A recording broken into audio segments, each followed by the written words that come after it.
Ikalawang Timoteo 3:1. Ito magiging ugali ng mga tao sa mga huling araw. Mapapakinabangan mo to para magkunyari na ganito ka. Para lang magkaroon ka ng konting traction sa social media. Pero nakakadumi ng kaluluwa to pag naging totoo. Hanggang sa dulo, mananatili pa rin ako. Ito Pilipinas. Alam niyo naman siguro yung 7 deadly sins. Sa mga huling araw, magiging mas malalala pa yan. Sa paglawak ng karunungan, easily accessible yung 7 deadly sins na yan. Alam mo na automatic sisikat ka sa 7 deadly sins. Eto pa, meron ako idadagdag. Eto, ngayon ko lang nakita. Ngayon ko lang napansin. Pilipinas, ingatan nyo sarili ninyo. I strongly suggest, ingatan mo ang sarili mo. Ingatan nyo pamilya nyo dito. Mapapakinabangan mo to para magkunyari na ganito ka. Para lang magkaroon ka ng content traction sa social media. Pero nakakadumi ng kaluluwa to pag naging totoo. Ikalawang Timoteo 3:1. Alamin mo ito na sa mga huling araw ay darating ang mga panahong mapanganib. Sapagkat ang mga tao ay magiging maibigin sa kanilang sarili. Pag masyado mong mahal na mahal yung sarili mo, binibilhan mo ng kung ano-ano. At lahat ng trip mo ginagawa mo, sisikat ka. Mabilis.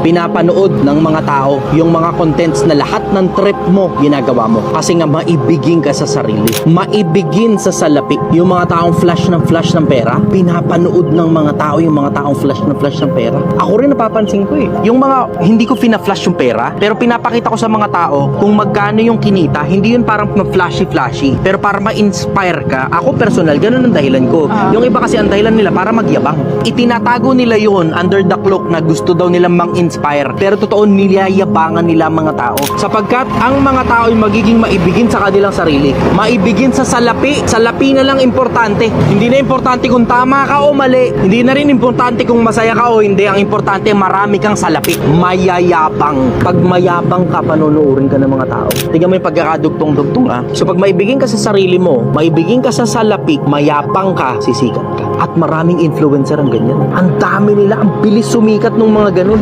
Mga mapagmalaki. Binilan mo ng bahay yung nanay mo. Yung isa ron sa mga pinakamalalaking influencer, mapagmalaki. Bibigyan lang nila ng kung ano man, ang kung sino man sa loob ng pamilya nila, na sa kanila lang din umiikot yung pera. Binilhan ko ng bahay si mama. Binigyan ko ng ganito si kuya. Yeah. Binilhan ko ng ganun si tito. Kita nyo, sa kanila lang umiikot eh. Mapagmalaki. Tapos, mapagtungayaw, katulad ng bunganga ko, palamura.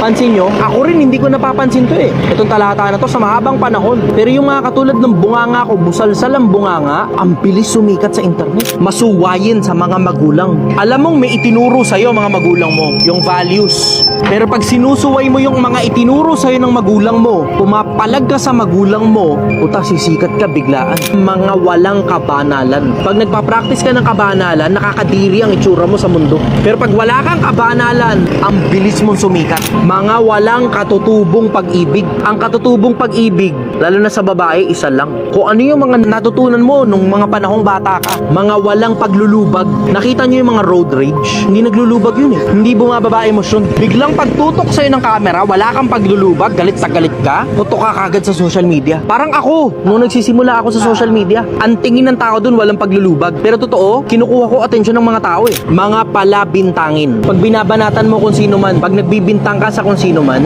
sisikat ka kagad. Mag-imbento ka ng kahit na ano, tungkol sa kahit kanino. Na kahit fake news. Technically fake news ito eh, palabintangin. Tignan mo, pinagbibintangan nga ni Bugoy ang Diyos na wala raw sinabi na wag kang mag-asawa ng marami. Pinagbibintangan niya ang Diyos dun eh. O tignan mo, pumutok ngayon yung konsepto sa internet. Mga walang pagpipigil sa sarili. Yung mga tao in general, may normal na pagpipigil yan, ang tawag hiya. Pag wala ka ng hiya, wala ka ng pagpipigil sa sarili, tignan mo, puputok ka kagad sa social media. Tigasan na lang ng mukha. Katulad halimbawa ng Tony Fowler at saka yung grupo niya.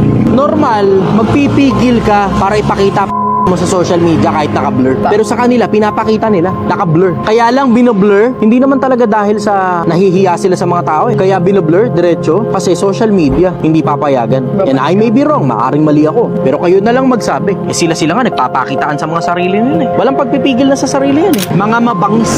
Ito rin mismo yung road rage. Mga bagsakan ni Andrew Tate. Ganun, mabangis. Hindi mga maibigin sa mabuti. So ang ibig nitong mga tao na to, masasamang mga bagay. Pag nagpo-promote ka ng kasamaan sa social media, puputok ka. Mga matitigas ang ulo. Napagsabihan na. Yung iba nga na, demanda pa, matigas ang ulo, tigas ng mukha. Mga palalo, yung mapagmataas sa sarili, ang taas ng tingin sa sarili. Mga maibigin sa kalayawan, layaw ang gusto, kaysa mga maibigin sa Diyos. Naintindihan nyo ba yon, Pilipinas? Yun ang pinakamabibilis na paraan para sumikat sa hindi magandang paraan. Pilipinas, ingatan ninyo ang sarili ninyo. Ingatan ninyo mga anak ninyo. Ang mga anak ninyo ang susunod na lahi ng Pilipino.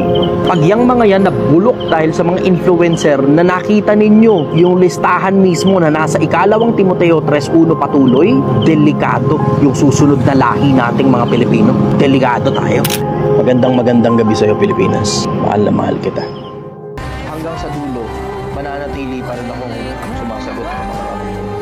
Mananatili akong hindi interesado sa politika. Mananatili akong hindi interesado sa pera ninyo. Mananatili akong hindi interesado sa kasikatan, sa kayamanan, sa kapangyarihan, sa katanyagan. Mananatili pa rin akong sumasagot sa mga tanong ninyo sa pag-ibig at sa pagmamahal sa akin.